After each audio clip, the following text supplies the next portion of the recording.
Let's start at Old Trafford. And let's go back to this because it is significant. 3 defeats in 5 games for Manchester United now, beaten at home by Brighton. And I think the last time it was such a poor start was 1989. Yeah, and, they went on to win the FA Cup that year. Okay. And I think they also nearly sacked Sir Alex Ferguson. But then it turned out he had a pretty good career after that. Relatively good. There's some things I don't understand. I make this point in my column today. All right.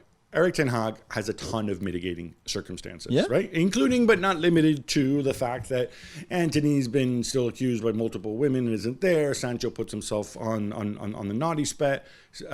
Mason Greenwood's in Getafe. Both his first choice left backs are out. Mason Mount is injured. All these things contribute. However, I also see a lot of issues of his own making. Starting with, I'd say, 3 things that I noticed in this game. 1, Diogo Dalot starting for Aaron Wan-Bissaka. I like Dalot a lot. If I'm facing Kaoru Mitoma, he's not my choice. The diamond in midfield with McTominay, whatever position. If you're building for something, play the formation you're going to play. Don't make up a formation that you likely have never used before and are unlikely to use again.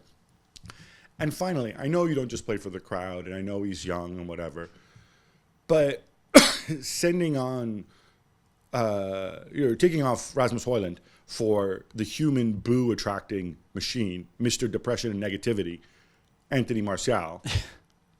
What do you expect? Yeah, I mean, for Dalot, if we start with your first point, I get your point on the one-on-one against Mitoma. However, to beat the press from Brighton or try to keep the ball against Brighton, Dalot is much better than Wan-Bissaka. So for me, the thinking was there, and I was a bit surprised to see Dalot starting against Brighton, but then I kind of understand. For the Diamond, it's pathetic. I don't understand how a coach of this level, really, and whether you like Ten Hag and whether you rate him or not, it's a different debate. But this is the level. He is Manchester United manager.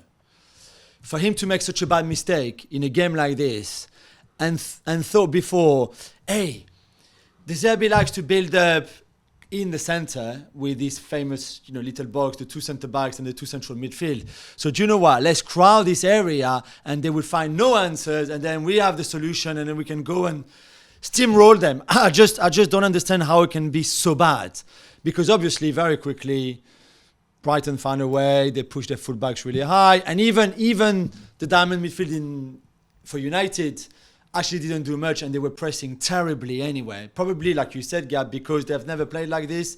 Players didn't really fit that formation and that system, like Scott McTominay, who we don't really like and we don't rate, but that was really not helping him to play him in that position. Tell me about his first half performance. How many touches was it? Yeah, 49 minutes, that first half lasted. He got 12 touches of the ball. That is 12 touches in 49 minutes.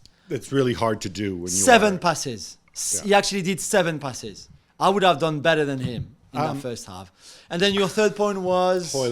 Anthony Martial. Yeah. Enough. I don't need to see this guy again. Come on. Right, I know he said that that they have to build Højlund's fitness, but come on. I think we need to also though mention, and Van Gaal.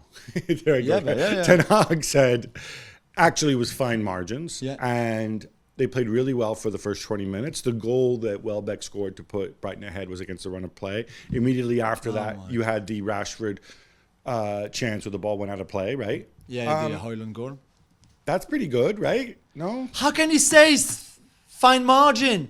It was the biggest margin that we've seen all weekend in all the leagues that we watched, Gab. How can he say that? But we said after the United defeat the Arsenal. biggest margin. I mean, Roma beat Empoli 7-0. Yeah, okay. I watched that after Empoli. Yeah. So they were almost as bad as Empoli. We said after the defeat at Arsenal that he was in denial because he called on the VAR and the referee instead of saying like, look, your performance was not good. Yeah, it's we're going to get into this more, but also we need to praise De Zerbi because 6 changes from the team that beat Newcastle. Massively. Looking ahead to the Europa League, it's like one guy comes in, one guy comes out, and the level stays the same. Really impressive. Incredible football.